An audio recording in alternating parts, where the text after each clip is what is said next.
Unspoken Issues. All right, ladies and gentlemen, welcome to another Unspoken Issues, Unspoken Epics. This time revolving around a character that, I'll gladly say I'm been kind of ignorant about.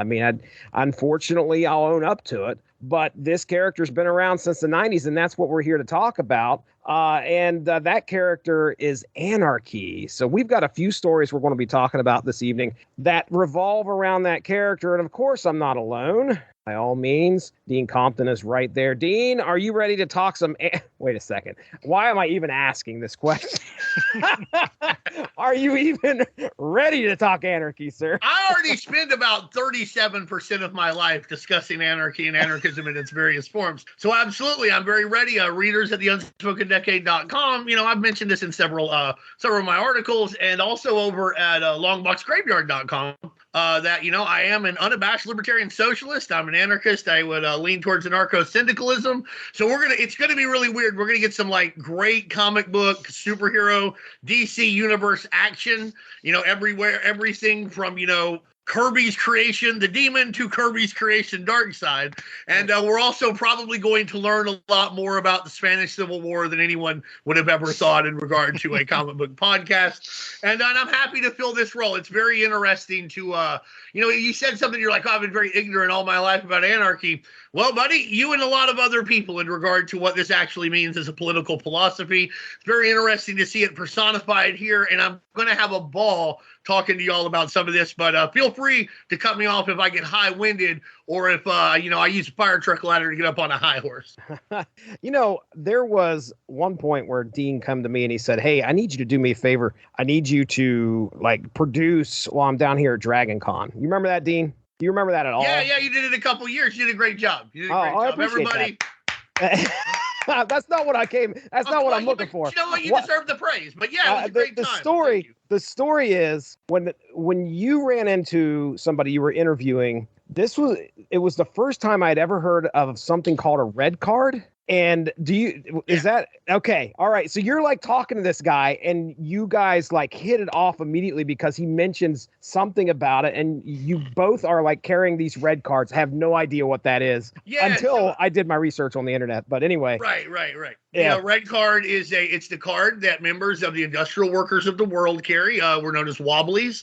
I am a red card member. I keep my dues up to date. My union is not recognized where I currently work, but I am still a member of it, and it is an anarcho-syndicalist union in practice. They don't as a body, you don't like to label yourself so much, but in practice, it is governed by a direct democracy.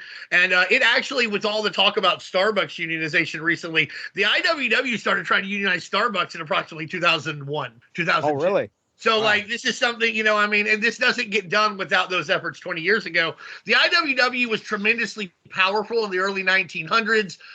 Big Bill Haywood was associated with it. I think Emma Goldberg and Alexander Berkman, some, very well-known anarchist theorists, they were associated with it. But it was a very good union, very direct action oriented. That's a term you're going to hear a lot here today, too. But yeah, I was a red card member. He was, he carried a red card. He had his red card. And we're both wobbly. So you would instantly talk about it because it's a special bond. That's pretty cool. Anarchists have been persecuted historically. So when you run into one and, when you're open about it like that, and I'm unabashedly open for somebody who is involved in mainstream society, for lack of a better word, in regard to these political beliefs. And you run into somebody, you have that special bond instantly. So yeah, I'm glad you picked up on that. Instantly, me and that guy were hey, let's go to war because we might. Yeah. Absolutely want to bring on Darry. Wait, Darry, you've been sitting there quiet, man. You're ready to talk some anarchy, buddy. I'm ready to listen. I'll say that. I never read these books before. I had no experience with the character. These issues were a trip. They really were. And I fell down quite the rabbit hole of the philosophy that inspired Alan Grant, the writer, to come up with this guy. And I have no idea what the character stands for at this point. So I'm hoping that a little light can be shed on that, if nothing else. So Lonnie Machin is Anarky. He's a very young man, 15 years old, and he is a super genius kid, and he has basically all of the advantages that somebody of, let's say, an upper middle class upbringing would have, in addition to being a super genius. His parents are together. He's very well taken care of. He's the system is working for him, and he has a pen pal at one point named Xerxes, who is in an African nation, and one day they're not pen pals anymore. And later on, he learns that, due to political upheaval in that nation between what we can assume is United States right-wing authoritarian backed government, and a Marxist guerrilla uprising, his family has been uprooted. His dad's gone, probably dead. His mom is, sick. He's been put out on the street, probably going to be conscripted into some kind of child army if he doesn't just die. And Lonnie is aghast at this, as everyone should be. But like when he says, hey, what are we going to do about it? His dad is pretty much like, nothing. We're not going to do anything about it. Right. What can we do? It's another country. A lot of people, when we talk about anarchism, when they were young, they thought countries were stupid. And Lonnie was no different. But the difference is when he went to start doing research on this, he dove into the political writings of prominent anarchist thinkers like Proudhon, Mikhail Bakunin, Peter Kropotkin, Nestor Makhno, Emma Goldman, von Train de Cleyre, Alexander Berkman, etc. And that led him to, come to the belief, much like me, that all authoritarian hierarchies have to be dismantled. And that includes the state, that includes religious hierarchies, that includes anything that allows people to have dominion over another person without an incredible burden of proof. Like, yeah, if a 4-year-old's going to run into the street, you obviously have the authority to keep the 4-year-olds from running into the street for their own safety. They can't really make decisions. On the other hand, we should not allow ourselves to be so imprisoned by things like class, by things like borders. These are things that we've invented, and they can be uninvented and probably should to increase the scope of human freedom. Lonnie came to believe that, but he lives in the DC universe. So if there's a problem in the DC universe, like if you're an orphan from another planet, or gangsters kill your family, or like a lightning strikes you and some chemicals, you probably have to put on a costume and do something about it. Right. And so he does. He becomes Anarky. He considers himself the voice of the people. He's a super genius. He's able to create his own weapons. He can manipulate computer systems so that he is endlessly financed. But he essentially becomes a Batman foil because he wants to undo the entire system, because all of the things that are bad about Gotham's corruption, Gotham's malfeasance, those are symptoms. The system is the disease. Batman digs the system, which is stupid. The system did nothing but fail him growing up. I mean, right. I guess he's rich, but his parents got murdered and stuff. But he's very into order. I guess his PTSD wants him to create order, and he can't handle that. And in my opinion, this is one of those times where, Batman's just unequivocally wrong. There's no doubt that Two-Face and the Joker, the Riddler, they're murderers and they're terrible. But Anarchy's like, listen, your system's bad. And if it's so great, why are there so many homeless people? Right. If it's so great, why is there so much corruption? If it's so great, why do we produce enough food to eat for everybody to eat? That's a statistical fact. But so many people die of hunger. Why is it that why do we constantly sell arms to each other? Your system's so great. Why do all these terrible things keep happening? And Batman can't solve that with a well-placed batarang or a fist. That's right. So the character of Anarky, for those of you who don't have the issue sitting in front of you, he looks like the character of V from V for Vendetta. And he was created not too long after the original comic book series finished its run in America.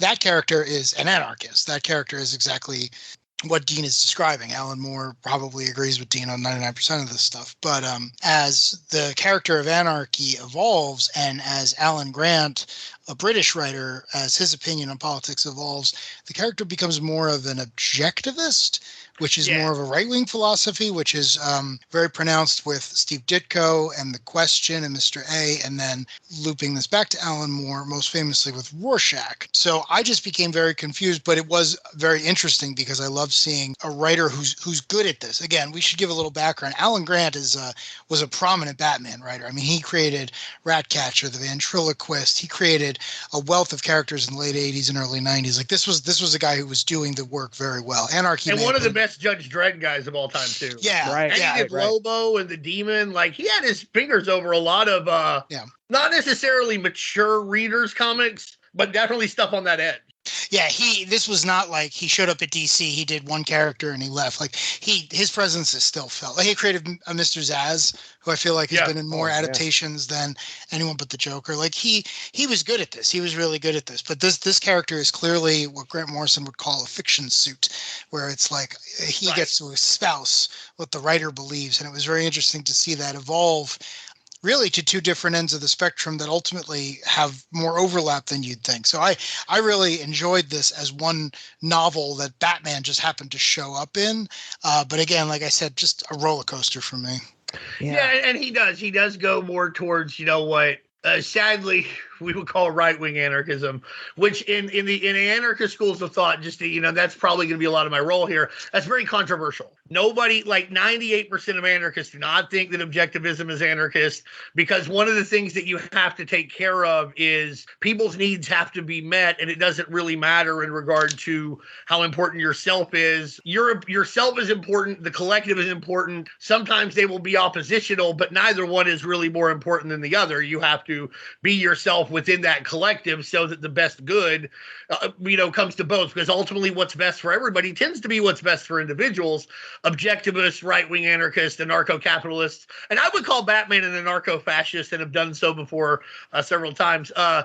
They think that like the individual thing is very, very important. This is not to be confused with individual anarchism, its own thing. We won't get into that. But they think that like society really exists so that individuals can like super triumph, and like rich people deserve what they get, etc. You can like, they basically want, they want capitalism without a state. Mm-hmm. And as much as I detest the state is one of the only apparatuses that can deal with unfettered capitalism, which is worse. And it's weird, my headcanon, anarchy stays a lefty. You can extrapolate that stuff as it goes on, but it is important for me to note that the ideals and the ideology that he espouses as Grant changes his own personal ideology, they're not necessarily considered anarchism within most schools of anarchist thought. Okay. Were you a young kid picking these issues up and going, holy shit, look at this? Or was this something you found later in life and were like, okay, well, this is a neat character. Tell me about it. Well, actually, I bought the Anarky miniseries off the rack. I think it came out in 98. And that was when I'd first gone to college. When I was a young man, as funny as this is, when I was a young man, I was like highly conservative. I was like super, super right wing, and like I became a right-wing libertarian. When I was very young, I was like a very religious Christian fundamentalist right-winger. Like, I was like, we should outlaw premarital sex. Like, what the fuck, dude? Like, how are you going to enforce? Why? And how are you going to enforce it? These are things I thought. It's probably because I wasn't getting laid. Let's be honest. Like I'm 14 years old. I'm not. Nobody wants to smooch on old Dean. Nobody should smooch. That's probably what it was. Probably some of that involved. But around 16 or 17, I became like a right-wing libertarian, which is not too far from the neo-tech objectivist stuff on the political spectrum. And that's when I picked up the Anarky miniseries. But I was always like a little different. Like, I grew up very working class, so that would temper some of my stuff. Like, even then I thought there should be like nationalized healthcare and shit. And then in 99 or 2000, when I went to UACCB, I took sociology, and like that was the first time I'd ever actually read Marx and not just like heard about what Marx said. And Marx's conflict theory, which is one of the big three like theories of sociology, which is basically there are haves and there are have-nots, and the have-nots have to fight the haves for everything the have-nots can get. And the haves will always try and keep as much as they can from the have-nots. Well, growing up poor, working class, I was like, well, God damn it, that's it. Like, that's where it is. And from there, I began to become a left-wing anarchist. And then as a left-wing anarchist, it's very interesting to go back and read these issues, because as much as superheroes get a lot of flack for being a very right-wing ideology, a very right-wing inspired, and I don't necessarily disagree, it's important to remember that most of these superheroes were invented by decidedly anti-fascist Jewish kids. A lot of the tenets of anti-fascism can actually be found here. Voluntary association. Wolverine can be in as many groups as he wants. He can leave one whenever he wants. He can be as many at the same time as he can be. Mutual aid, these groups help each other, etc. So I think that, do-it-yourself ethos, you take care of things yourself. Certainly there winds up with fascistic overtones. I'm not an idiot. But I also do think that we focus too much on those as opposed to the left-wing parts of superheroes. And that's why I got into this later when I got more into this politics. I look back and I was like, wow, it's very interesting that this got out at all. I hate when people say that the superhero is a fundamentally fascist concept. I hate it. It's just not true. No, I don't think it's true at all. It is if you want it to be. It is if you want it to be. I'm a huge fan of the Golden Age Superman.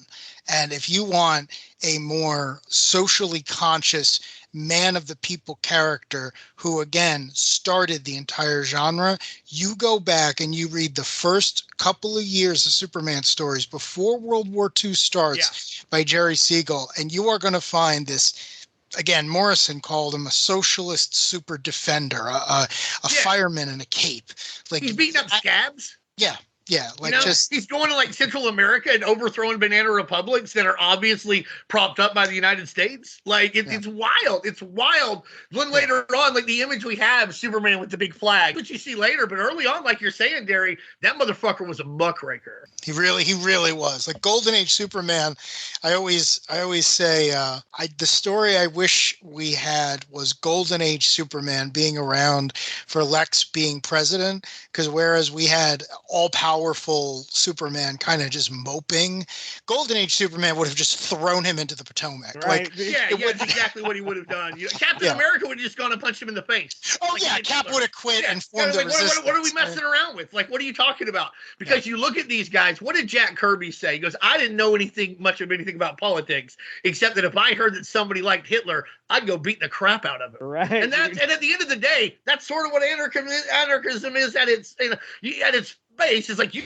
just hate anybody who's going to take away that much freedom, and that's a very left-wing ideology, and all these guys who created this stuff are very left-wing. That's why they were ripped off by the very right-wing corporatists that took all this stuff from them. There you go. Well, soapbox. Keep it there. I'm sure you'll need it here in a few. I don't know if y'all will, but I'm definitely going to step back on it. Let's start with Robin Annual #1. This hits shelves July of 1992. Darry, do your best to kind of give me an idea of what happened in here. Our creative team, Alan Grant writing this, Tom Lyles penciling, I believe. At least that's what they have it listed here on Mike's Amazing World of Comics. I remember him from some Spider-Man comics, if I remember right. That synopsis is coming up, but first let me talk about Amazon Music. If you're looking for a good platform that can fill those musical needs, Amazon Music has you covered. If you head to getamazonmusic.com/W2M Network, you can get a free 30-day trial where you can check out over 70 million songs. That's getamazonmusic.com/W2M Network for that free 30-day trial. Yeah, so this is from the period of time where Tim Drake is the third Robin. He has his own book. He's having his own adventures. DC was selling you Batman. He actually doesn't have his own book. He's still in a series of miniseries stage. He has an annual, really? No ongoing. Yeah, Okay. I don't mean to be an asshole and correct you. No, No. To me, I am not a DC expert, so you step in when you need to. I have no idea what we're talking about half the time with this stuff. Yeah, this came out Robin 3, the miniseries Robin with the lenticular covers. Okay. It would come out a couple months after this, yeah. So it's weird to me that he got an annual with no ongoing. Well, it's a crossover, right? It's right, it's the Eclipso. It's the same like thing. 30 parts. Like it's like, hey, we don't have enough here for this Eclipso. Let's get a Robin annual going. This annual, it's pretty standard fare. Anarky has a plot, and Robin, who again is also 15 years old, needs to stop him. And I got to be honest with you, a lot happens, but not a lot stuck with me. Like Dean alluded to this before, but I am not a huge Tim Drake fan. Actually, something that Dean had told me that I didn't realize was that Alan Grant, who again, I don't know if I'm the only person picturing Sam Neill from Jurassic Park when I say Alan Grant out loud, but the writer Alan Grant, Batman's Alan Grant, could not look less like that. But apparently, Alan Grant. Yeah, exactly. Apparently, Anarky was being pitched as a potential third Robin, because this is in the period of time where Jason Todd got voted to death or whatever, and Tim wasn't quite established. And I'm flipping through this issue again, and all I can think of is how great would it have been to begin the 90s with Lonnie, with Anarky as Robin, because then, to Dean's point, the conflict with Batman would have been amazing. Like, Tim, if you like him, that's fine. I'm not saying it's bad. And I do. I'm a Tim Drake fan. Awesome. Most of my friends are. I don't know. It never clicked with me. And one of the big things with this was like, there's just no conflict there. It's like, he's a very even-keeled character. But if you'd put Anarky, if you'd put an anarchist, you'd have the Damien relationship from the 2010s, like 30 years earlier, and you'd have this idea of like, well, this is a Robin who doesn't believe in your mission, but he believes in you. Can you win him over? So I'm flipping through these pages and I'm thinking, oh man, I wish they had let Grant just make him Robin. Like, that would have been a great story of like, why are we fixing this system if this system is broken? And I just feel like that would have helped Robin become a little bit more interesting in the 90s. Because again, I should have picked this up on the stands, but I was just like, I saw Robin, I saw Batman, my brain turned off. I just wasn't interested. Yeah, it's kind of like if you look at the back of the Batman Anarchy trade paperback, which has most of the issues in that we're talking about today, not the Eclipso annual, but like it says, the quest for justice in Gotham City is no longer a fight between good and evil. It is now a war over who's right and who's wrong. Batman, Anarky, two dedicated idealists, two champions for very different ideas. If Anarky wins, what will Gotham stand to gain? If Batman wins, what will Gotham lose? Because that's the real thing. It's like you're saying, Darry, there's a real conflict there. And for me, Anarchy's right. Like, Anarky is fundamentally correct. Other people will say Batman is, but there's something to argue about because there's something to like about both these guys. It would have been a better Robin. That's what all that was for. I was back in your play. I think it's interesting, too, because it's also a matter of scale. Like, Batman is 25, 30 years old. He's old money. He was trained by the best people in the world. He's very committed to a very specific goal, which is, prevent random acts of violence from ruining a person's life like it ruined him. And that has unfolded in the way of him deciding to have a war on crime in the largest city in the country. And that's fine. But to your point, it's like Batman doesn't really work outside of Gotham unless he has to save Superman or something else. Right. But Anarky is younger. Anarky, he's in high school. He's brilliant. He believes in the internet. Again, this is the early 90s. The internet was not really a thing back then. News groups, baby. Yeah. But he's like constantly No, he's on it. Yeah.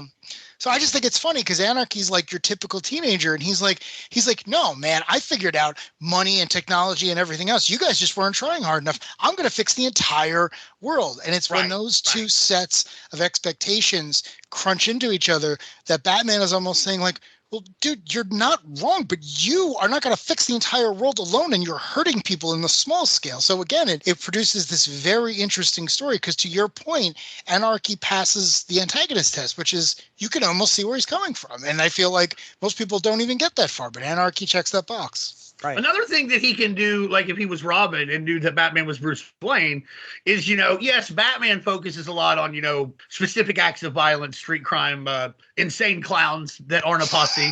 But like, he gives a bunch of money as Bruce Wayne to various charities and various causes, and that's great. And he thinks that's doing something. And Anarky would be like, if that's helping, why is all this shit the same? Why do you have a mugger to beat up every night? You give all this money. Where's this money going? What's happening with this money? Because there's a whole like NGO industrial complex that it's probably getting sucked up into. Listen, I'm not saying that it's fictional money too, but in the real world, when billionaires just say, I'm going to throw money at something to solve the problem, it's nice when they do, but the mechanisms through which they do it are usually ineffective and the money gets sucked up. It would be better of them to just give $1 billion in cash straight to people, honestly, and I think that he would say that. He's like, if all this stuff you're doing on the street isn't helping and all this stuff you're doing as Bruce Wayne isn't helping, what the fuck are you doing, old man? Right. And you could argue he's not wrong. I mean, you can really, again, I don't think Batman's evil or necessarily wrong, but he's not doing it right, or these problems would dissipate.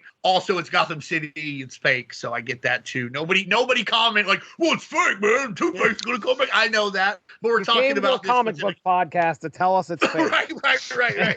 I don't need you to tell me Anarchy's fake, because if he was real, he'd fucking be me.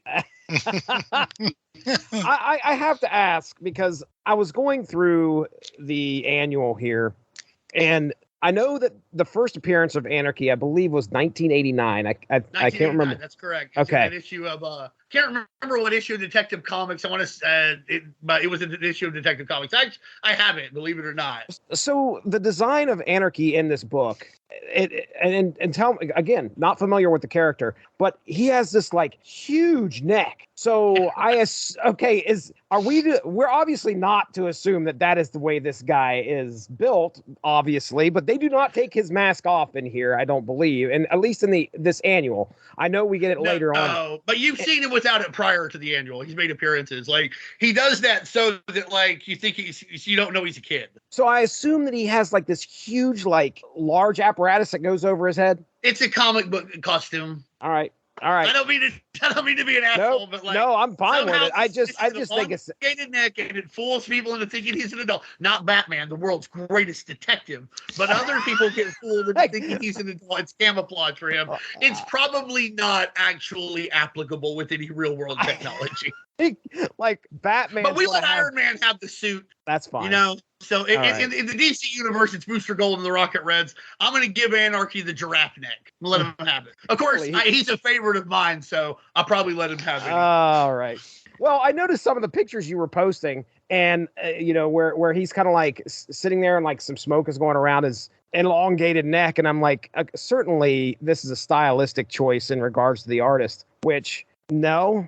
I don't think so. I mean, it is too, because like Darry said, this is a tribute to V for Vendetta, who had that big look. Okay. But then they explained it away as well, because how could this like 4 or 14-year-old be in here? Yeah. Again, I think we mentioned a few times, but this was a crossover as part of the Eclipso story, and Eclipso is he's one of these vague DC characters who's fought 100 different people over decades, and I couldn't tell you what he wants or why he wants it, but he's there and he's got some. He's like the Spectre before the Spectre. See, there we go. Okay. He could have changed now, but when I was last keeping up with DC Universe, that's basically what Eclipso was. He's the god of vengeance at this point, because he is like the vengeance of God. He was too evil to be the wrath of God. So you blew that one, Jehovah. But it is interesting to put these characters into a crossover like that, because the gimmick of the crossover is, well, if you're really angry about something, there's now a god on Earth who's going to give you power to do something about it. And I did think that was interesting, because Tim Drake and Anarky Lonnie, they are opposites, even though they run in the same circles and they're of similar age. And again, they're both brilliant. I mean, Tim Drake became Robin because he cracked the secret identity very easily. Like, right. These guys are if not equals, they're good foils for each other. They're really good antagonists. But one of the things I liked here is once you have the Black Diamond MacGuffin in play, which is how Eclipso manifests on Earth, you kind of get this idea of them saying, well, we should use empathy. It's like, oh no, we should free everyone from this.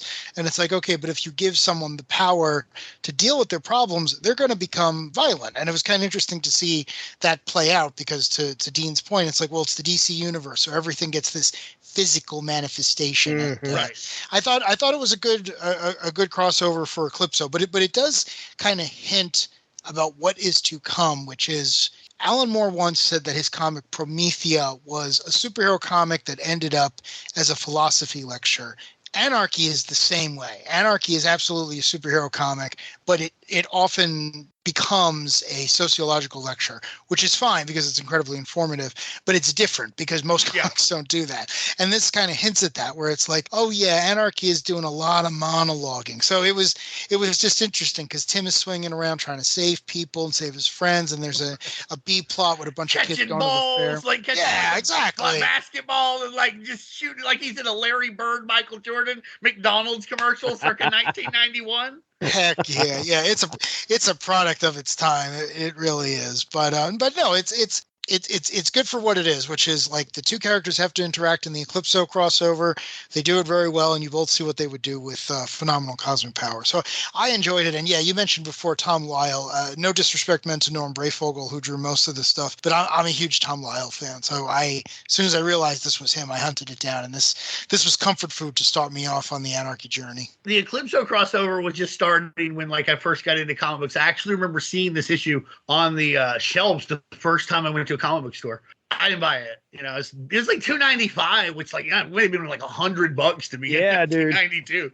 You know, I mean, like I don't know about that. You get a couple $1.25 ones over here, cheap as fuck. I enjoyed it. I think it was a really cool little part of the Eclipso crossover. But if this didn't happen, the crossover wouldn't have suffered. None of these characters would have suffered. There's almost no consequence in it, which is fine. Mostly what's funny is just Tim Drake is just an asshole. Like, he is just like a piece of shit like the whole time. And I like Tim Drake. But I think the thing that works is when he's a smarty pants, know-it-all, shoving it in people's faces when they're adults. It's cool because like I was 14, the same age as him. I'm like, yeah, you tell them. Like I was part of a team that beat the teachers in the quiz bowl. That meant I was smarter than them. Like Tim Drake was smarter than all those guys, right? Nice. Not what it meant. But it did, you know, but like I got off on that kind of thing at the time. But when you look at him like trying to chastise like Anarky for being a kid, hey, fuck you, bro, you're a kid. Yeah, like you can't like that's weird to me that like that they would categorize it like that. Although Robin does usually have a holier than thou kind of attitude. Like I said, it works more when he's around adults, but much better than when he's around kids. This is one of the things where like Anarky in a lot of ways, he's too smart for his own good. He's always trying, and this is kind of a theme throughout the issues we read. He's like, listen, I'll somehow use this system against itself, or I'll use something that's bad for a good purpose and it will work. There are a lot of anarchists that think that to an extent, like, and sometimes that's true. Like, you know, some anarchists are like, I have a couple Christian anarchist pals who won't do any violence, but most anarchists are like, violence is acceptable in certain situations. Usually when you're attacked, it's the only thing, that can work. But he constantly like thinks that like somehow he will outsmart like the Black Diamond. He will later on, he'll try and outsmart like the Demon and Dark Side and Powers of Hell. And that shows that like he is very inexperienced, not just as an anarchist, but also as a young man. As a young man, you would think that you could outsmart a lot more of those things than you can.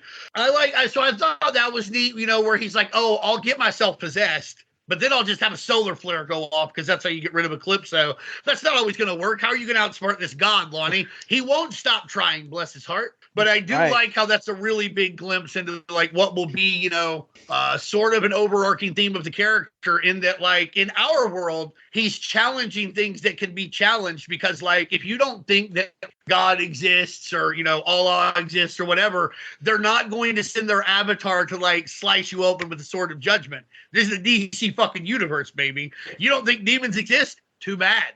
You don't think that like Darkseid exists? Too bad. You don't think that Eclipso can overcome your, intellect no matter how smart you are? Too bad. And I think that's interesting to see these philosophies tested. I think very real world and very important and smart real world philosophies tested in a fantastical world. And I think this Robin annual is the first time where we kind of see that, and we see Lonnie start to think that he will outsmart that kind of those fantastical characters and elements of the DC universe.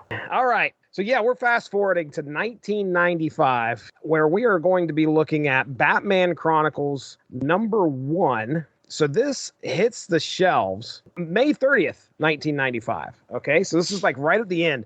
And these issues that we're about to cover actually happen really close to each other, because the next issue I think we're going to talk about the Shadow of the Bat issues, and those went on sale May 16th of 95. That was issue 40. And then I think maybe it was a month later. I didn't write it down here, but yeah, I think it was June. Here we go. All right, Anarky, Tomorrow Belongs to Us. All right. Alan Grant, the writer, Stuart Johnson penciling, Cam Smith inking, Phil Allen on the colors, and Bill Oakley lettering here. And this is a very, very, like I said, short paragraph here. A young Lonnie Machin sits in juvie, surrounded by young listeners, as he explains how power corrupts and our societal system only benefits a small minority. Meanwhile, Anarky is going about the town, gathering intel on a wealthy politician. We soon find out that Lonnie is broadcasting himself as a hologram as he's going about Gotham here, or wherever he's at. And he switched the billboard slogan for the politician he was looking into to read, "Power corrupts, don't vote." And that's pretty much where we end the story. I mean, there is definitely some good philosophy discussion that happens in this book. As, Lonnie's just kind of sitting around with his friends in juvie, and he's kind of explaining, hey, this is the way things should be, and this is the way things are. One of the things that I picked up on here, and then I'm going to turn it loose to you guys because I feel like I had a couple of things that I grabbed from this small story that we got. We talked about the dynamic between Batman's actions/beliefs and Anarky's actions/beliefs. Batman's misguided as he fights the result of crime, but not the causes. Batman's laser focused on taking care of criminals after they've done the deed.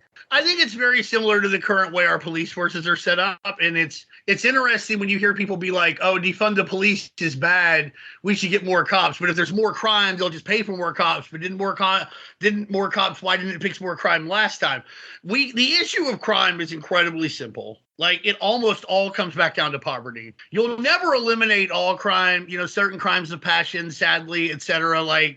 I'm not saying that somebody who, in a fit of rage murders their best friend is just, oh, well, who cares? That's not what I'm saying. But I'm saying there's not a lot that you can do about that as a society. On the other hand, a lot of addiction issues, a lot of petty theft issues, a lot of what we consider like property crime, vandalism, etc. If you created a social safety net that didn't have poverty, you would eradicate like 95% of those crimes. And those crimes make up a ton.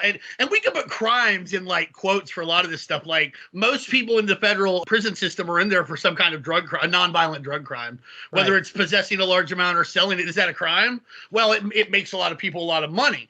Batman goes and beats up people who are mugging ladies and taking their purses.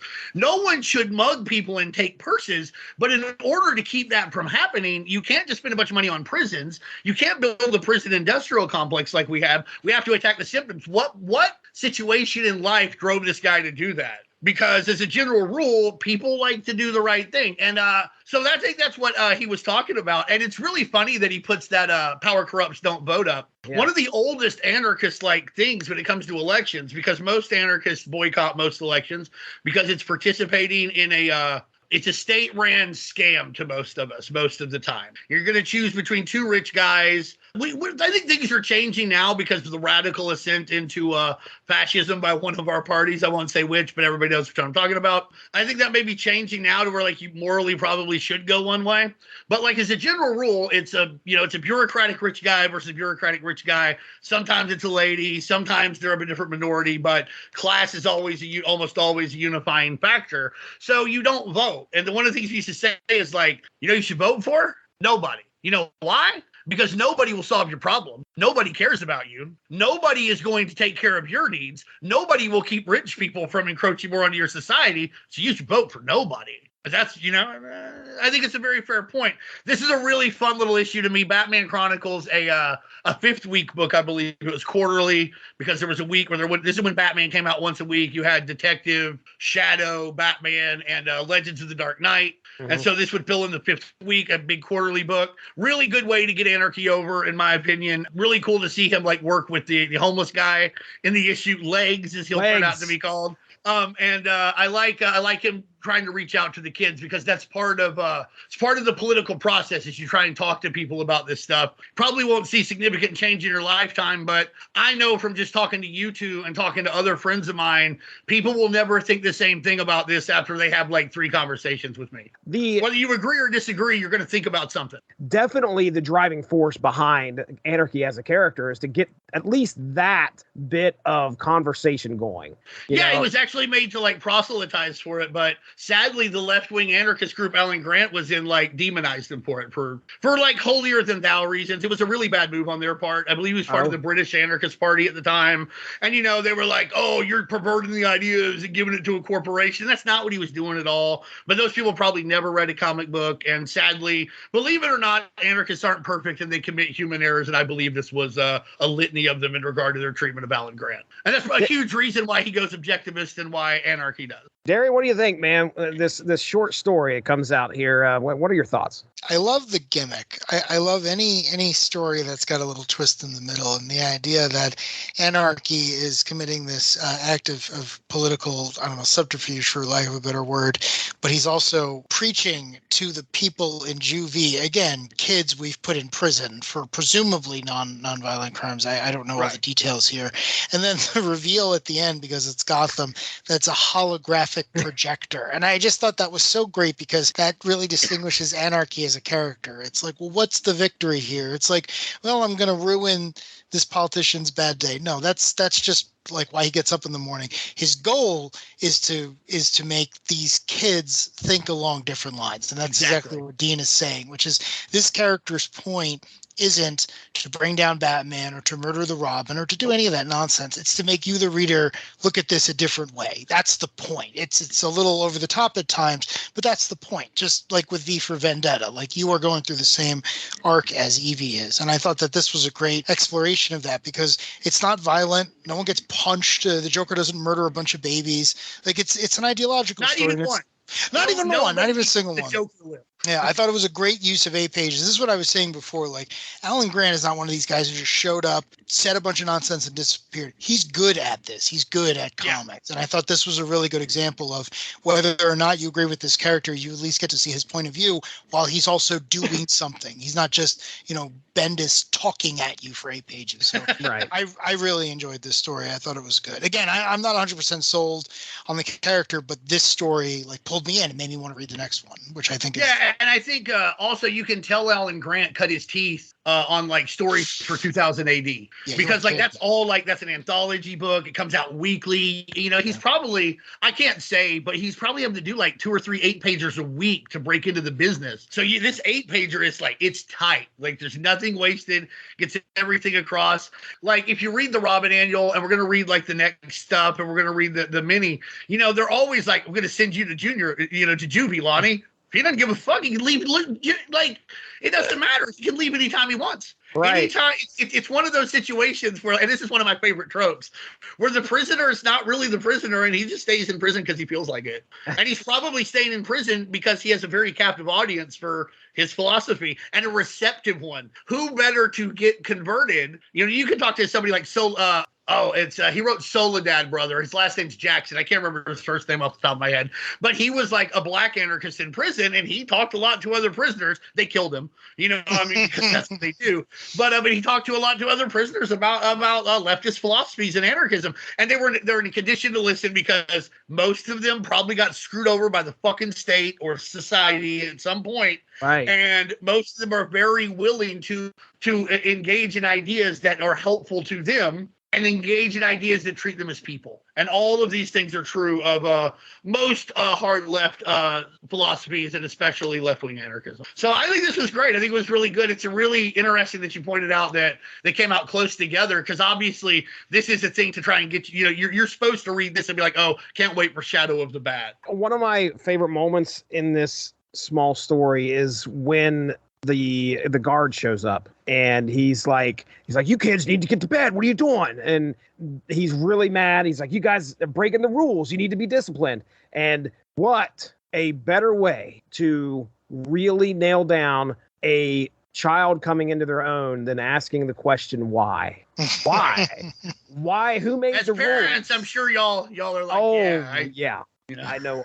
I do. I know that I have plenty of times. I feel like the guard here sometimes. I'm the guy. I think you're a little better than the guard, Jesse. Well, I'm definitely not as strict as this dude is, but there's some times where I'm Your kid does have to be asleep at 3, though, right? Just in their bedrooms, all I care about. As long as they're in the bedroom, they can stay up and do whatever. Just go be in your bedroom. That's the whole point, I think, or at least that's what I got out of this, is the rules are there, but who makes the rules and why do we have to follow them? Yeah, so, and who are these rules really for? Right. Who do these rules benefit? It's not benefiting me. And that doesn't mean, again, I think a lot of people misconceptualize, anarchy means you don't think there should be any rules or no authority. That's not it. It just means that if there are rules, there are authorities, they have to justify this to an incredible degree. They have to really it has to be really made clear, we have to do this. And if they can't, then they shouldn't exist. That's how we increase the scope of human freedom. That's how we've always done it. From the invention of agriculture to the invention of atomic science. I want to do it, and anarchy wants to do it in more of a socio-political, sociological realm. But that ties into the sciences too. I'm not going to go off on that tangent, but like I just think that's natural. Darry doesn't. He's a crypto fascist. I'm just teasing, guys. Crypto. Well, if there's nothing else, we'll go ahead and we'll move on to our next couple of stories here. This is out of Shadow of the Bat, number 40 and number 41. So these, like I said, May 16th, 1995, Shadow of the Bat number 40 is on the shelves. The first story is called Prophet of Doom, which is part 1. Part 2 is The Anarchist Manifesto. Written by Alan Grant, penciled by Jean-Paul Leon, inked by Ray McCarthy, colored by Sherilyn Van Valkenburg, and then lettered by John Costanza. This is Lonnie. He's finally back at home after getting released from juvie. He's doing kid things, like using some kind of crazy machine to keep the two fused hemispheres of his brain entertained. Turns out that Lonnie is up to his old tricks, trying to find a way to spread the word of anarchy, and is mixed up with a self-proclaimed prophet of doom by the name of, oh boy, I'm going to go with Malachiah. There we go. Malachiah. Now, Lonnie finds out through Joe Potato, P.I., that's right, baby.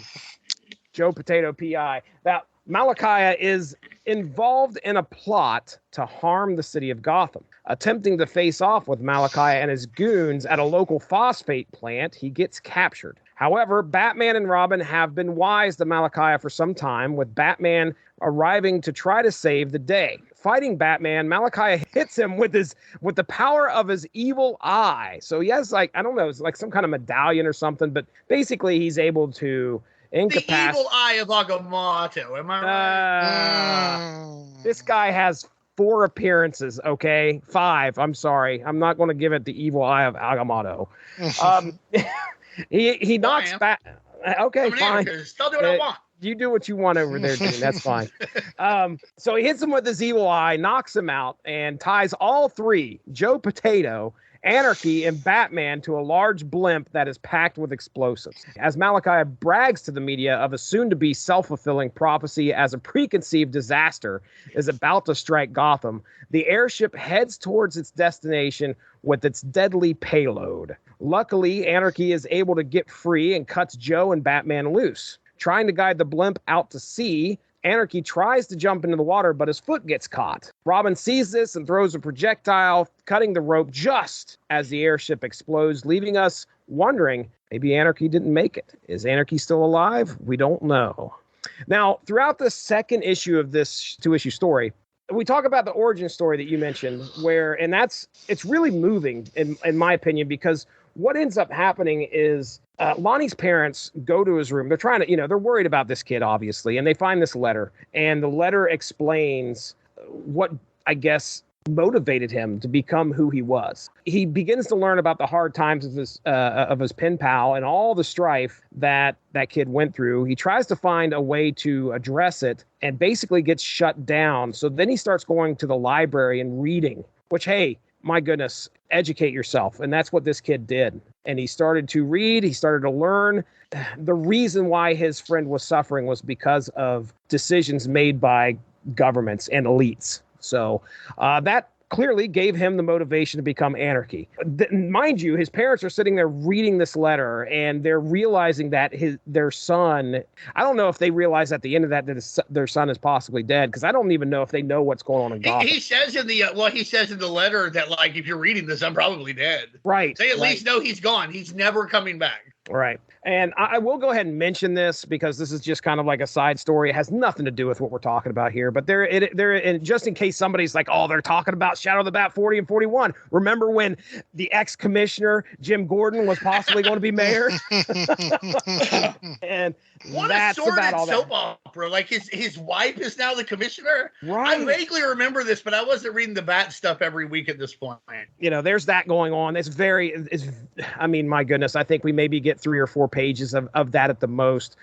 He's talking like the sleaziest political guy in all of history. It's wild. Right. And it does not tie into the Anarky story whatsoever. Other than I think the blimp explodes, and I think Jim Gordon may see that. I don't know. But yeah, that's what happens. That is. Okay.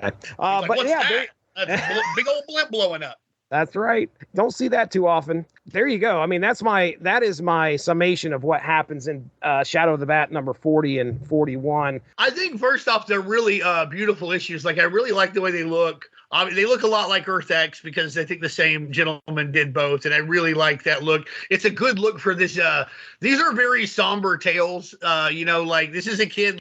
I think you're almost supposed to see Lonnie as like he's grown up now. But man, I mean, I love Lonnie, but he gets bamboozled by like lots of stuff. Like, how could you give this much money to this like Svengoolie looking motherfucker wannabe, right? Like, I mean, like, I just wouldn't do that unless he was like really funny at making riffs on film. I think this is where like part of the character, like, this like bicameral brain stuff, it's starting to be well, okay. It's the DC universe, so we're gonna pull some pseudoscience out.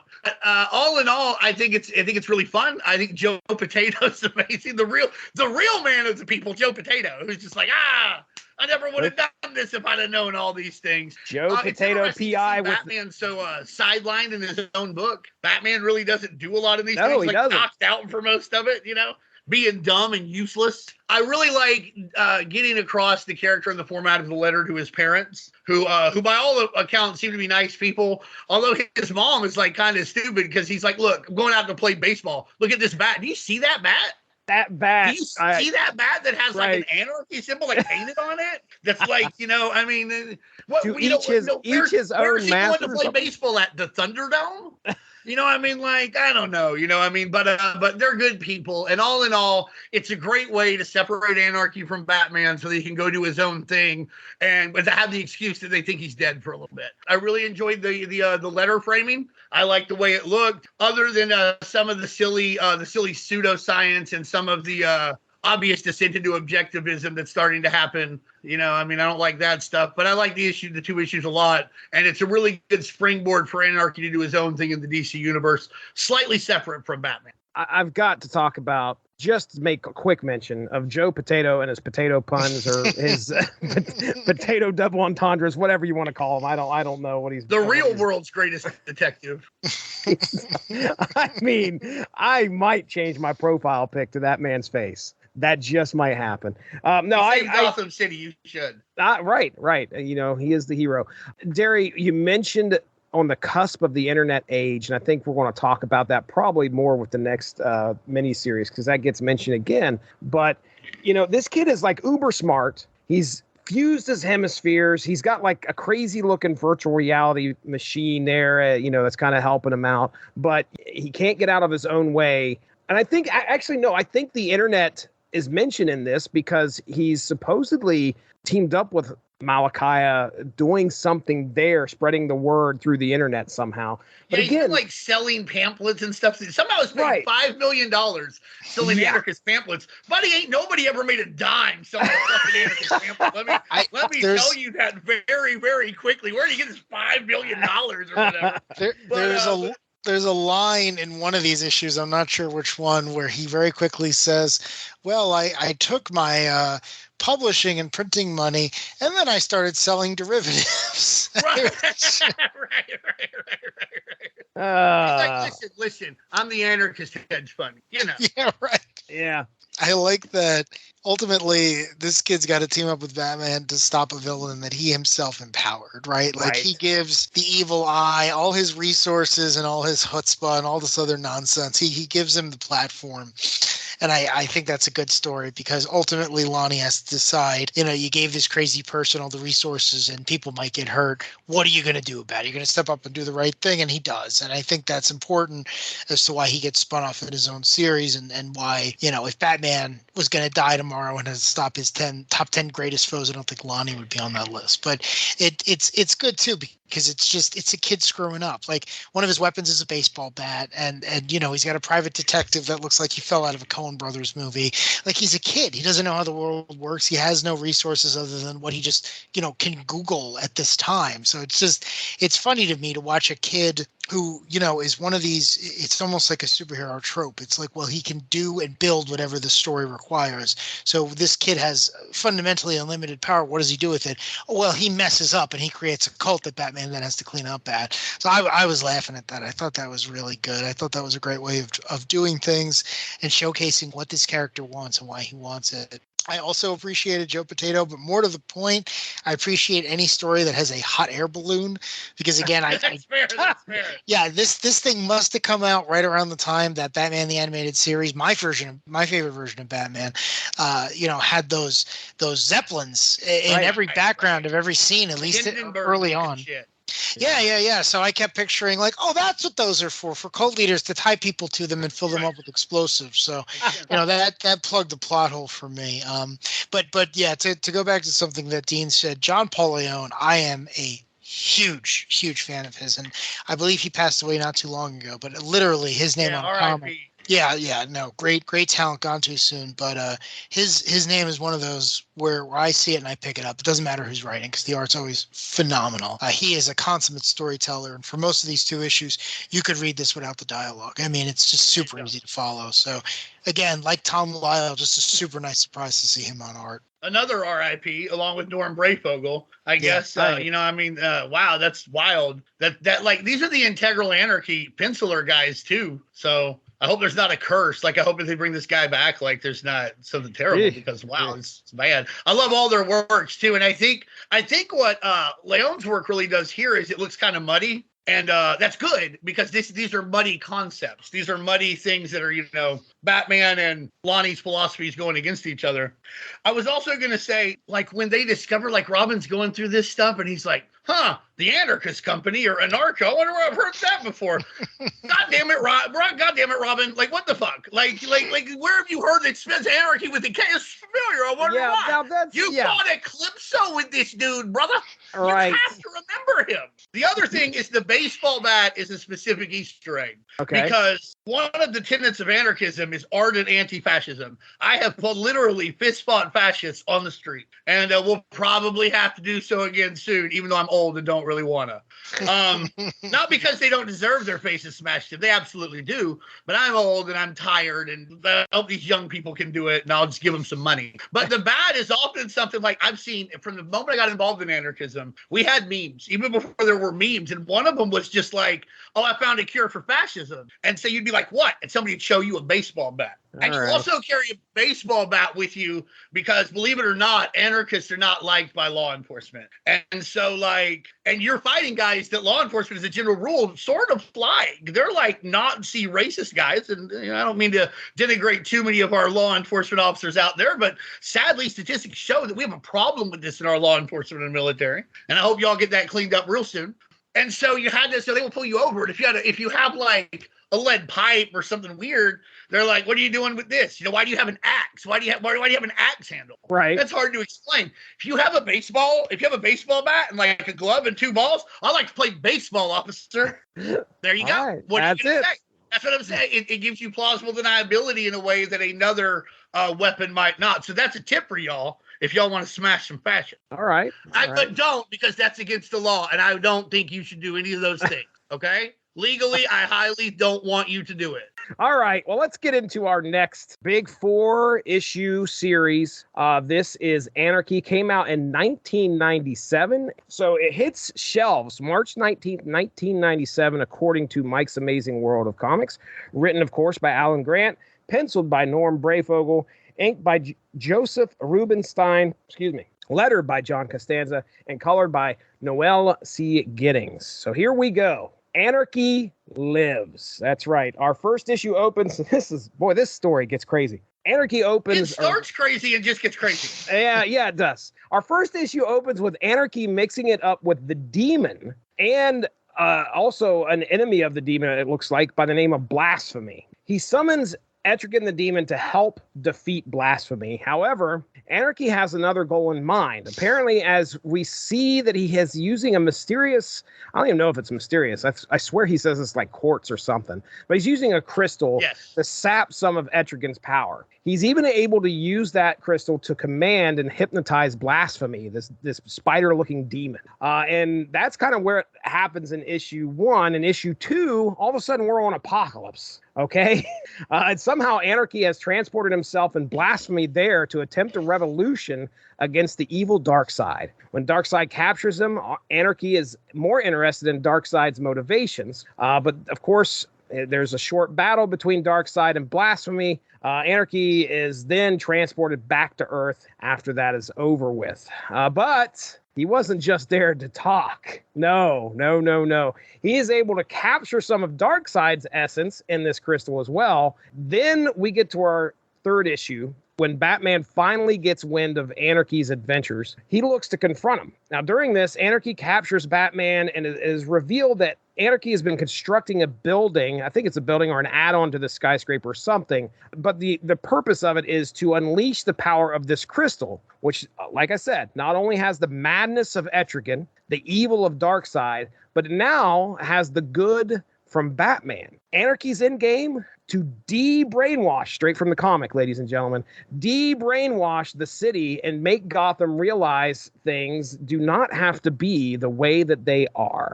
Batman escapes his cuffs and a fight ensues, resulting in a shelving unit collapsing, burying Anarky and Batman. But at the end of issue 3, Anarky's hand reaches up and slams the generator switch down, activating the crystal, unleashing a wave of mind-altering energy over Gotham. In issue 4, we begin to see the effect the machine is having on Gotham.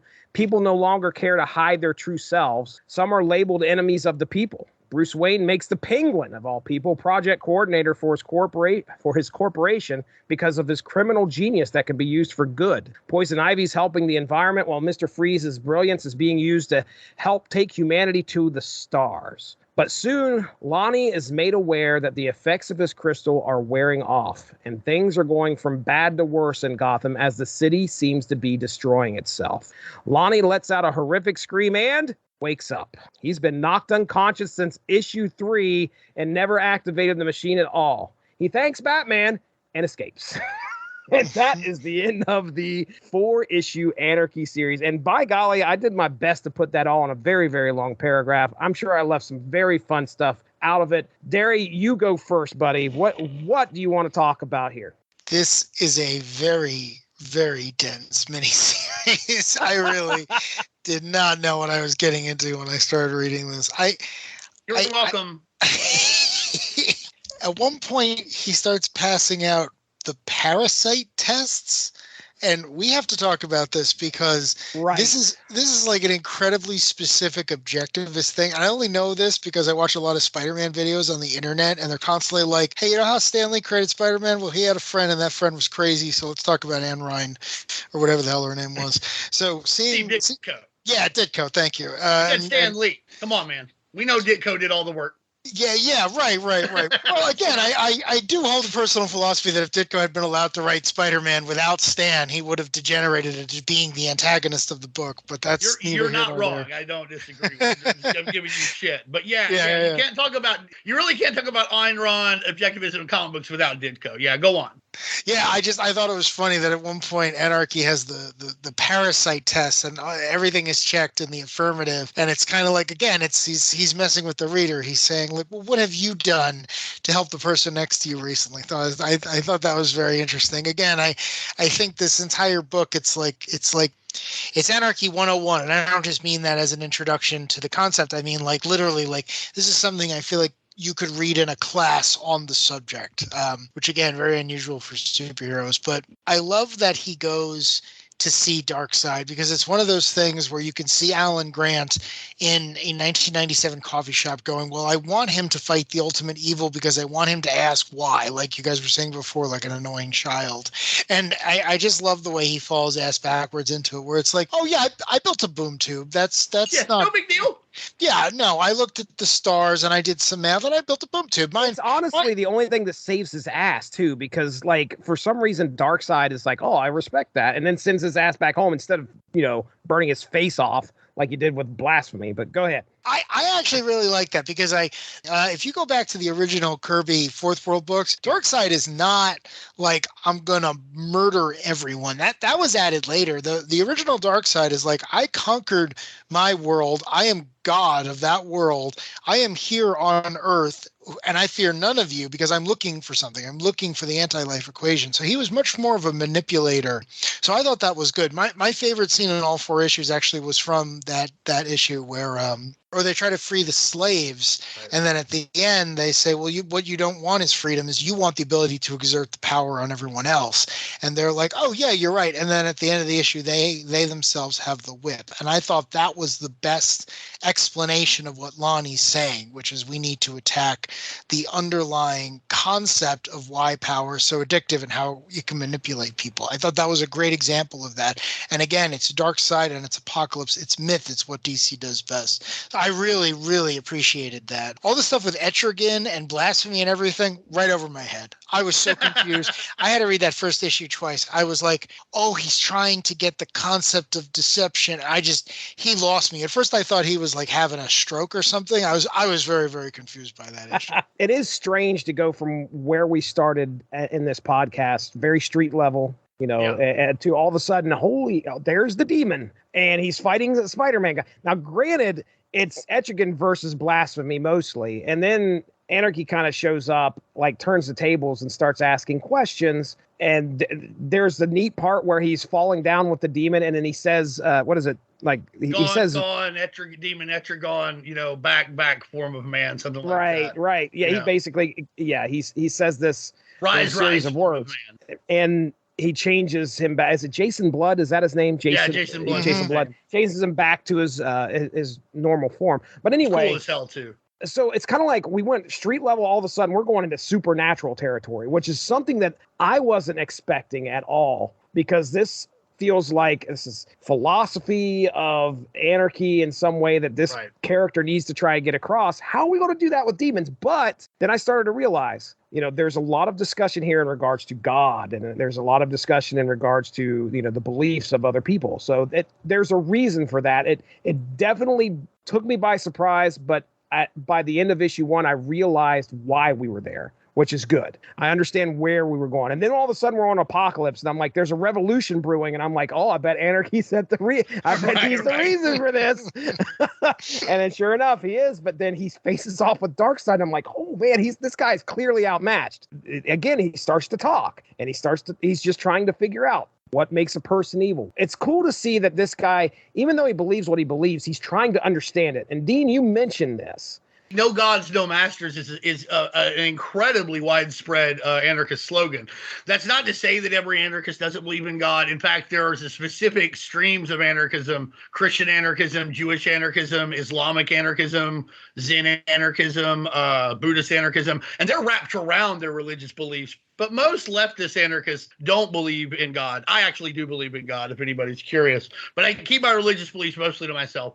They're not necessarily intertwined with my political beliefs. But so no gods, no masters it's a tenet that you at least hear, and you have to at least think about and talk about. In the DC universe, where you can just go talk to like gods, it's a lot different. Like gods are real there. Like they just are. Same in the Marvel universe. Like you can't say there's no gods. Here comes Thor. So it was really neat to see that personified, because again, this is a real world philosophy. What does it mean in a fantastical world? Well, it means that Lonnie has to literally go talk to the embodiment of all that is evil, which is Darkseid. And I really like that part too. Mostly, I love Darkseid. I'm a big Darkseid mark. But Lonnie's asking all these questions, thinking he's so smart. That's the other thing I like about this. Darkseid's like, you're here because I let you be here. He tries to leave. He's like, nah, you'll leave when I want you to leave. And then Darkseid, he also doesn't get it, where like what Darkseid says, he's like, I'm going to let you go. And he's like, oh, because you're, I can't beat you. He's like, nah.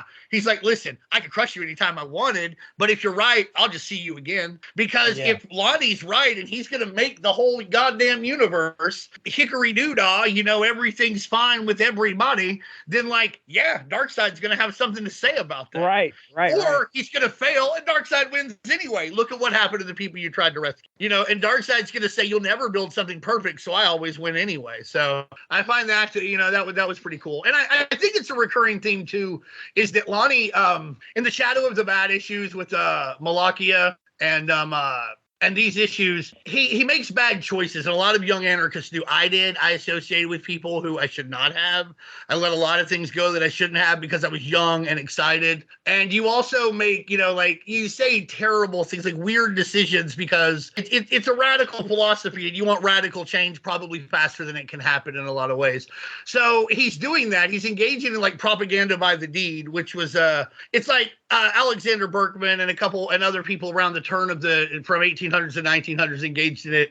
An anarchist shot McKinley. President McKinley was assassinated by a guy who believed in like propaganda by the deed. The idea being, if we just assassinate all the right powerful people, the masses will rise up and they'll just, take over everything. And it did not work, and it would never work because it just makes people very scared. But that's what he's doing. He's like, oh, I'll just have to do this. I'm going to beat it into him. I'm going to make it happen. I never went that far in my bad calls, but man, Lonnie has a lot of dumb calls, like in regard to his philosophy.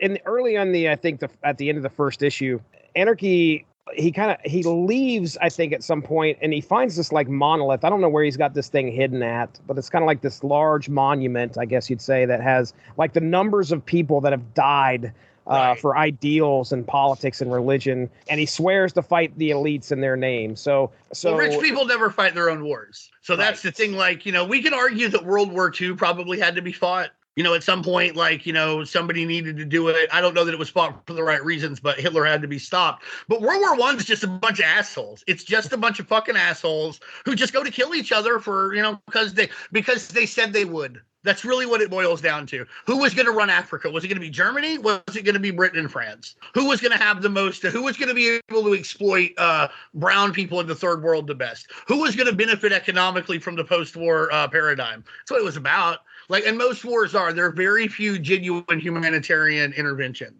to the point where like you can count them on one hand, like genuinely. And most of them are denigrated anyway because powerful nations aren't interested in that kind of thing. So he has like this list, like this many people died in World War I, this many people died in like Vietnam and the Indo-Chinese wars, which we usually only talk about Vietnam, but we forget that like before that they fought the French for their independence, and before that they fought the Japanese during World War II. So the Indo-Chinese wars, which would that would be the areas of Vietnam, Cambodia, and Laos. These went on for like literally 30 fucking years. You know what I mean? So like a lot of people died, like millions and millions. And so he's saying, and what did they die for? Honestly, nothing. They had to die so that like the people who didn't live there, who were exploiting them, had to go. So he's saying, I got to dedicate all this to this, which I respect. I don't know that brainwashing people, even though you say you're de-brainwashing them, is the way to go, Lonnie. I love you, buddy. I love you, but like you're sounding more and more like a Marxist, to be honest. Let's be honest here. This is getting very state socialism. I'm really fascinated by Alan Grant. I have to say, I mentioned this before, but I did a little research on this guy, and he's still alive, and I guess he's still working to a degree. But it's just so funny to me. It's 1997, right? 9/11 hasn't happened yet. The Cold War is over. It's the Clinton administration, and this guy is writing Batman, and he's in this weird little area where he's writing a mainstream comic starring an anarchist talking about bringing down the entire system, and that character is the hero. And I'm constantly looking at this thing like a few years later, there's actually an entire, I don't know who was putting these together. I don't know if it's Alan Grant or someone else. Anarky has the most detailed Wikipedia pages ever. Yeah. They're insane. I was just looking at that earlier. Yeah. It was rather large. There's a whole, after 9/11, and also just to put this in perspective, I became an anarchist in, I would say, January of 2001. So a really great time to get into that stuff. Like people were going to be really receptive to very, very like anti-patriotic ideas very quickly, right? So yeah, like the Wikipedia page, like you're saying, Darry, they just went out of their way to disassociate themselves with the character. Yeah, it's really interesting. I guess my point is Anarky is one of these characters where, like, if you love him, you love him, and someone out there does. I mean, it's very obvious to me. I don't know what side of the political spectrum they fall on, but there's someone out there keeping this flame alive. So it's so fascinating to me because so many characters were created in 1997, which is probably my favorite year for comics, just because I have such good nostalgia for back then. And so many characters were created back back then that we're not talking about, 25 years later. But this character, it's like, oh yeah, you actually had a plan. You had a publishing plan. You had a story. So reading this stuff is just, it's so fascinating. But I will admit to being very confused, and I think you guys have explained it now, as to what he was actually trying to accomplish, because I guess it's the plot of Liar Liar writ large, right? Like he's trying to make it's more of that pseudoscience. I think, like, as Alan Grant got more into like the neotech thing, which honestly, I think it's a bunch of postmodern psychobabble. It's nothing. It's like this bicameral mind bullshit. The way, I don't like it, and I don't want to denigrate it too badly for the people who are into it, but it doesn't make any sense to me. But I think as he went more into that, his pseudoscience with Anarchy got bigger. And yeah, he starts that vision thing, and it's like everything becomes basically Orwell's Animal Farm. Like all of it just like dissipates. It doesn't work, and and I think he's right. I don't think you can force the masses to change that quickly. I don't think we can see those kind. And these were all you'd be good changes. I don't think you can see them quickly. And I think to address your point, Darry, there are a decent amount of people like me who like Anarchy, who are both right wing and left wing, because you can put whichever philosophy you want on him at this point. Because he's been through everything. But I think there's a larger contingent of people who like him for the reasons we've talked about. He's a guy that Batman fights. That Batman can't just be like, well, I am totally right. He can't just throw this guy in Arkham Asylum. He can't punch Lonnie so hard that the ideas that Lonnie is telling him become wrong. Right. You can't punch him that hard. Yeah, and I think that's scary. And that's why I think when you have seen him used since then, I think he's in one of like the Arkham Asylum games. And I think he's been in Arrow. He's just the guy who's into chaos. They don't try and do anything in regard to the philosophies. And that's how they're going to redefine him so they could use him. Because let's be honest, a lot of what they do now is try and make money off merchandising. And Anarchy looks good. He'd be a good action figure, look good on posters, etc. if you can get him going from some other media. But he can't be either a right-wing or a left-wing anarchist. Going in a completely different direction, we've talked a lot about Alan Grant. Norm Brayfogle is just as important to this character. He was able to make an obviously V for Vendetta-inspired character that wasn't exactly looking like him. I like the way he uses Lonnie's body language. I think that you can always tell, if Lonnie's back to you, you can tell exactly what he's thinking. I think his costume looks great, and I think Brayfogle makes him look powerful. He does a great job with the capes.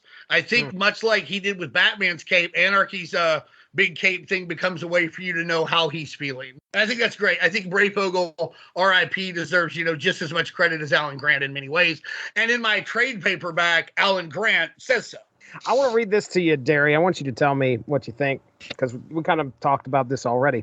But this is the very end of this book. And Dean, you can chime in afterwards. But at the very end of this book, one of the more interesting parts of this thing is the dream sequence, which is interesting to watch how Anarchy goes to watching his vision manifest and then basically become a nightmare by the end of it, and then wakes up and he's like, oh, hey, I'm out. But yeah, we see these kids fighting, pretending to fight. And there is a little bit of some narration going on here. And I'll read this. It says, the information age provides a spotlight the parasites can't squirm away from. Remember, this is 1997, folks. Identify them. Negate their evil. Ostracize them. Step with me into a better world. So, Darry, what'd you think of those words as we finished out this series? It's oddly prophetic considering what we would end up using the internet for, but it's also this weird utopianism. It's like people take this thing they don't particularly understand.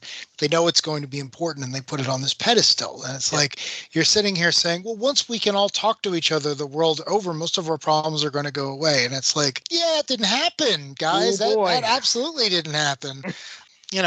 We got more tools. And since we're complicated apes, we use those tools to build new things, most of which you can't even imagine in 97. I certainly could have, though I was a dumb kid, so I don't know. But that's what I'm talking about here. These are not dumb stories.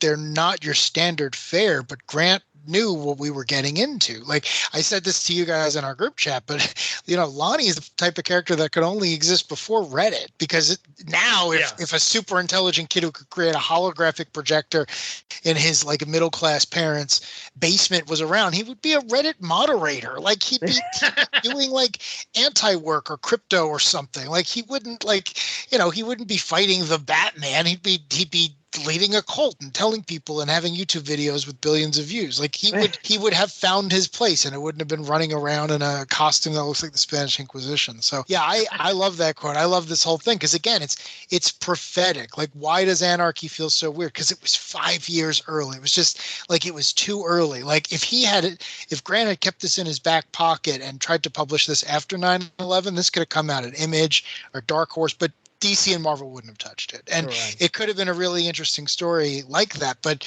because of the time it came out, and he's in Gotham City and he's fighting Batman. And there's something great about that because he gets to tell a real story, it's not just content. There's a real story buried there. And I really appreciated that about it. Well, I think that Anarky really sums it up very well at one point where he's just like, in the near future, very soon, and this is something Noam Chomsky says as well, another prominent anarchist, the one that probably everybody knows, that you kind of know that name. He's actually, this name gets dropped in Spider-Man a decent amount for some reason.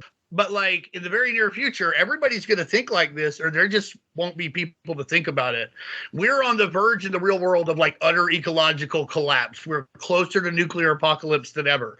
We're closer to imminent, authoritarian structures like we've never seen since World War II in the so-called First World right now. And I think that Lonnie was right in the DC universe, and he's right here. I think that in the DC universe, no, I don't think Lonnie, he would also be a Reddit moderator. But the cool thing about superhero comics is that somehow the personification of fear and the personification of like speed, I think he said this, they can fight and it will mean something. And here, like Darry said, this is a fight that means something. There's a real story here, and you can't it's not just like Daredevil doesn't want to kill this guy, the Punisher does. There's much more like, because at the end of the day, though, both Punisher and Daredevil agree this guy's a piece of shit. He either needs to go to prison or get shot. Neither in our country are particularly great, particularly considering our healthcare system. I don't know what you'd argue for. But Batman and Anarky disagree. Anarky and Robin disagree, and no amount of punching can solve the problem,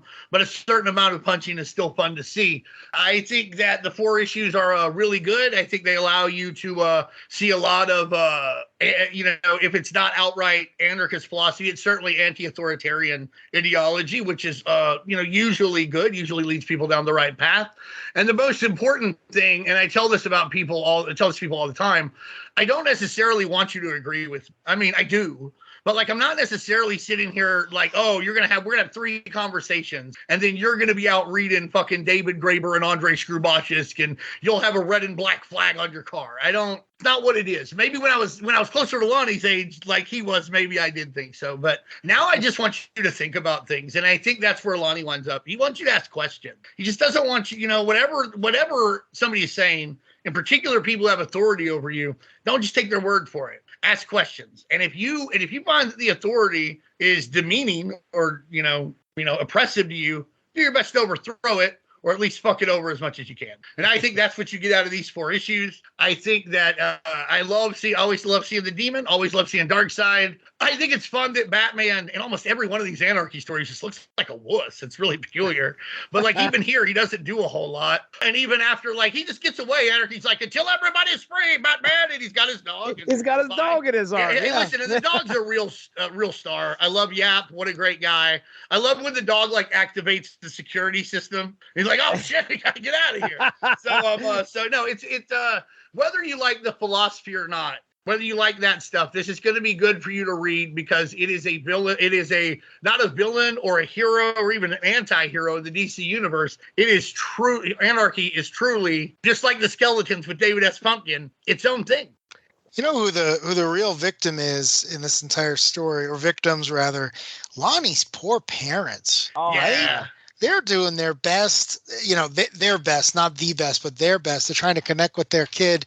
Then they think he's dead, and then he's in juvie.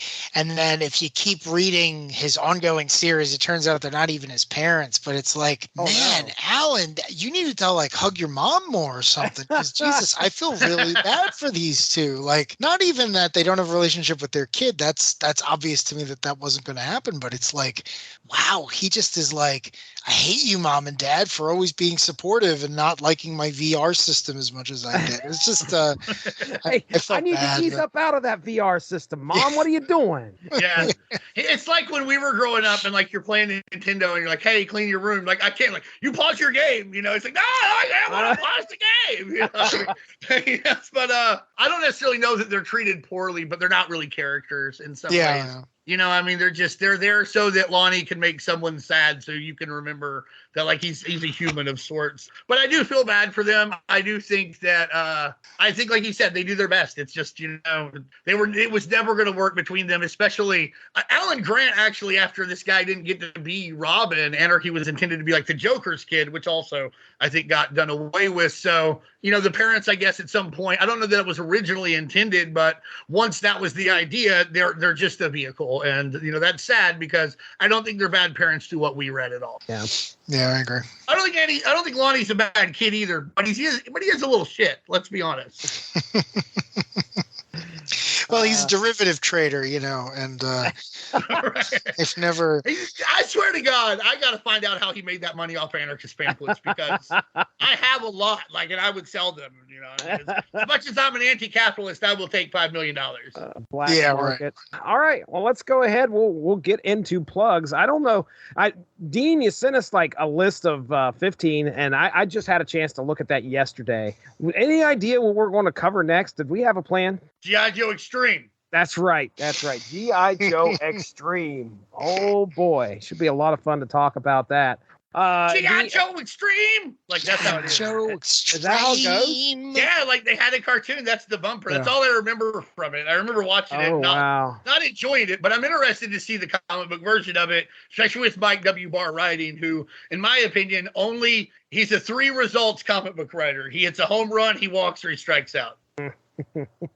Yeah, do yourself a favor and watch the theme song. It's such a product of its time that it's amazing. It's more amazing than the show it was connected to. The theme song is just one of those, like, wow, someone made this thing and they just went home. They didn't even stick around for the show. They just went home. They went home on a skateboard wearing their Technicolor shirt. Yeah. That song was composed by Poochie from The Simpsons before he left to go home to his home planet. The funniest thing about G.I. Joe Extreme, too, is they're like, this is G.I. Joe for a new generation. It's extreme. Also, here's our Captain America ripoff. Yeah. So if that's the plan, that's what we're going to be covering next.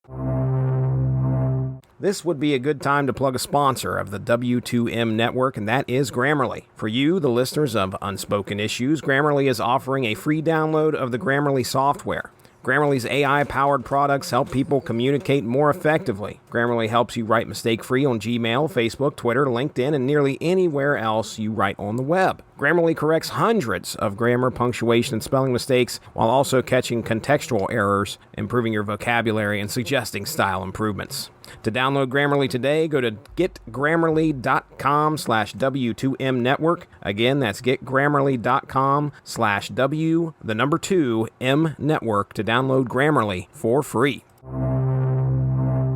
Well, Dean Compton can tell me about the Unspoken Decade. I know he can. Tell me about it, Dean. Yeah, and this is a special episode, so I also encourage everyone who wants to know more about Anarky, because we can't get into it here, look up the Anarky FAQ. It's incredibly comprehensive. It will tell you all about the different forms of anarchy, from anarcho-feminism, Christian anarchy, anarcho-communism, anarcho-syndicalism, anarchy without adjectives, etc., anarcho-queerism. So there's really something for everybody to kind of get into these anti-authoritarian ideas. Look that up. You just have to Google Anarky FAQ. I think it's also at anarchyfaq.net.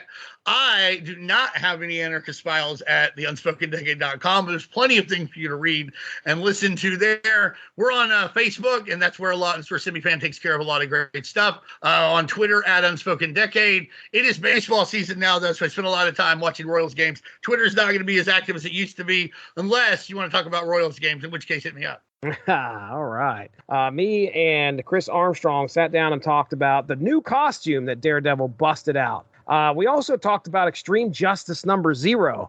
That may be even in the archive as well, right here on the Source Material Comics feed. And as for myself, my own show, Source Material Comics Podcast, we're doing something for the Superblog Team Up image related, I believe, and I'm still trying to come up with what I'm going to do there.